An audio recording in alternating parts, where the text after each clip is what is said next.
Welcome to another deep dive, and this time we're cracking open the book of Ecclesiastes, chapters 10 through 12 specifically. We were talking all about wisdom, foolishness, leadership, and, just getting ourselves ready for the future. Sounds pretty intense. I mean, Ecclesiastes is known for, well, it doesn't hold back, does it? It's pretty honest. I mean, even cynical sometimes, but I think it gets to the heart of some big questions about life, like why are we even here? Especially when everything feels like it just, fades away eventually. Yeah, no sugarcoating in Ecclesiastes. No Mm. kidding. And right away, like in chapter 10, verse 1, bam, you get this image of dead flies messing up some good perfume. Pretty graphic, huh? What do you think the author's getting at with that? Well, I think it's about those little things, right? The ones you think don't really matter, like how a couple of dead flies can just ruin a whole batch of expensive perfume. Same way a little bit of foolishness can totally wreck a reputation that took a lot of wisdom and honor to build. Whoa, yeah, that's a good point. It really makes you think about the choices you make every day. Those little compromises that you think, it's not a big deal. But think about it from a leadership point of view. That changes things, right? Totally. I mean, imagine a leader making a decision, just a small one, but for the wrong reasons. Like they choose convenience over doing the right thing. That one little decision, it can like break down trust, damage morale, and then what? That can impact all the choices they make later on, too. It's a huge reminder that for leaders, everything they do matters, even the small stuff. Yeah, every choice has ripples. Now, Ecclesiastes, it goes on to talk about these different kinds of people, right? The wise and the foolish. In chapter 10, verses 2 and 3, it talks about how their hearts, they actually lead them in totally opposite directions. And their actions, well, they just show who they really are. It's amazing how, like, those descriptions from so long ago still make sense today. Absolutely. It's like those classic personalities you see all the time. On one hand, you got the wise person, totally focused, their actions match their values. On the other hand, there's the fool, easily distracted, no clear direction, and their choices, well, they usually end up badly. I think it's a reminder to look at ourselves. Like, what are we doing? What's driving us? Which one are we? And it makes you wonder about, like, who are you hanging out with? Hmm. The people you choose to be around, both in your personal life and at work, are they leading you towards wise choices or are they, dragging you down the foolish path? That's such a great point. The people you spend time with, the stuff you listen to, it all shapes how you see the world and what you decide to do. You got to be smart about those influences, that's for sure. Okay, so now Ecclesiastes, it takes kind of a turn. It starts talking about power and leadership. And in chapter 10, verses 5 through 7, it paints this wild picture, like slaves riding horses while princes are walking around like, well, slaves. It's such a crazy image. Have you ever seen that kind of role reversal in real life, Hmm. maybe at work or even in politics? Oh, yeah, sadly, yeah. History's full of those stories. Power gets people's heads, and they make stupid decisions that hurt everyone, including themselves. It's a scary reminder that power without wisdom and integrity is a recipe for disaster. Yeah, it's like that saying, power corrupts and absolute power corrupts absolutely. But Ecclesiastes, it doesn't just, warn us about this stuff. It also gives us some practical advice for dealing with, like, tough authority figures.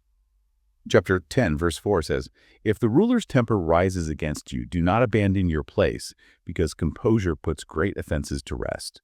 What's the wisdom in that, do you think? I think it means don't just react, especially when someone's angry, especially someone in charge. That usually just makes things worse and it's harder to actually fix the problem. Staying calm, even when it's tough, means you can respond in a smart way instead of, just letting your emotions take over. So it's like choosing the right time to fight your battles, right? And figuring out how to get your point across, even when things are tense. That's helpful in any situation, right? Like a difficult boss, a demanding client, or even, a family member who's being tough. Totally. It's a good reminder that wisdom is often about that balance.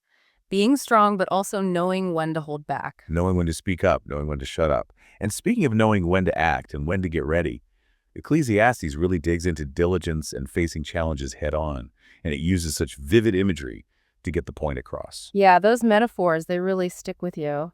Like in chapter 10, verses 9 and 10, it talks about tools and working hard. It says, if the axe is dull and he does not sharpen its edge, then he must exert more strength. Wisdom has the advantage of bringing success. I love that metaphor. It's so relevant no matter what you're doing in life. It's all about being prepared and always learning. Trying to do something difficult without the right skills or knowledge, it's like using a dull axe to chop wood. You're going to work way harder, be super frustrated, and might not even get it done. It's like trying to learn a new computer program without even looking at the instructions. Talk about a recipe for disaster. Exactly. But the wise person, they've sharpened their axe, right? They invest in getting better. They find mentors, learn new stuff so they can succeed. They know that being prepared is key to dealing with life's curveballs. And that connects to another big theme in Ecclesiastes. Accepting uncertainty. Chapter 11, verse 2, straight up says, "You do not know what misfortune may occur on the earth." Life is full of surprises, and not all of them are good. So how do we balance getting ready with knowing we can't control everything? Well, Ecclesiastes uses some pretty powerful metaphors to guide us. Like in chapter 11, verse 1, it says, "Cast your bread upon the waters, for you will find it after many days." What that means is, don't put all your eggs in one basket. Then in verse 6, it advises, "Sow your seed in the morning, and do not be idle in the evening, for you do not know whether one or the other will succeed, or whether both of them alike will be good." It's about being consistent, even when you don't know what's going to happen. So it's not about trying to predict the future. It's about being ready for anything. And it's about staying active even when you don't know what's going to work. And now that leads us to a pretty deep part of Ecclesiastes, thinking about getting older and how short life really is. And this is where the book gets real and uses powerful images to describe what it's like to get older. Chapter 12, verses 1 through 8. It's like a movie scene, you know? Watchmen are shaky, strong guys are bent over, the grinders are stopping because there's not enough people to work them. And it all leads up to this message that keeps coming back. Remember your Creator in the days of your youth. What do you think about that, especially after everything else we've been talking about? I think it's a huge reminder that, yeah, our bodies, they don't last forever. But our spirits, our connection to something bigger, that's what's eternal. The preacher wants us to find purpose and meaning in life, especially as we get older, to realize our time is precious. So how do we enjoy the moment, like chapter 11 says, but also get ready for the future and think about, our own mortality? That's the big question, isn't it? Ecclesiastes doesn't give us easy answers, but it seems to say that real wisdom is in doing both. Finding joy now while also knowing time is passing and searching for something that's bigger than just our earthly life.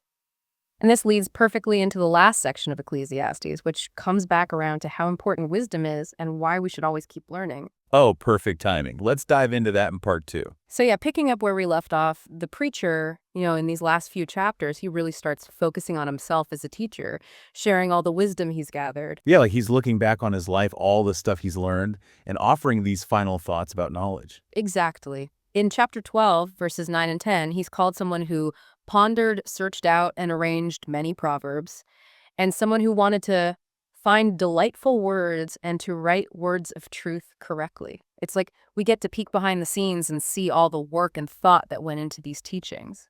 And it really highlights how important it is to, not just learn things, but to actually think about them, organize them in your head, and then figure out how to explain them to other people. Which, brings us right back to that big idea we've been talking about. Wisdom versus foolishness. Yes. After exploring all this, the complicated stuff, the weird stuff about life, the big question is, how do we not become the fool that Ecclesiastes talks about? How do we actually get wisdom in our lives? The preacher, he gives us some pretty good advice, wouldn't you say? Oh, totally. He really drives home how important it is to always be seeking knowledge, trying to understand things. In chapter 12, verse 11, he uses this wild metaphor. The words of the wise are like goads, and masters of these collections are like driven nails. They are given by one shepherd. Okay, goads and driven nails. That's pretty intense. What's he talking about there? Think of it like this. A goad, it was this pointy stick shepherds used to, poke their sheep, to guide them the right way. And driven nails, those things hold stuff together, make it stable. So the preacher's saying that wise words, they can motivate us, show us the way, and give us a strong base in life. I love that. It reminds me of the people who've had a big impact on me, teachers, mentors, the people whose words really challenged me to grow, think differently. Sometimes their words were definitely like goads, making me get out of my comfort zone, see things in a new way. And those words, they stick with us, don't they? They shape our values, affect our decisions, even way after we've heard them. They become like those driven nails, giving us this framework for our lives.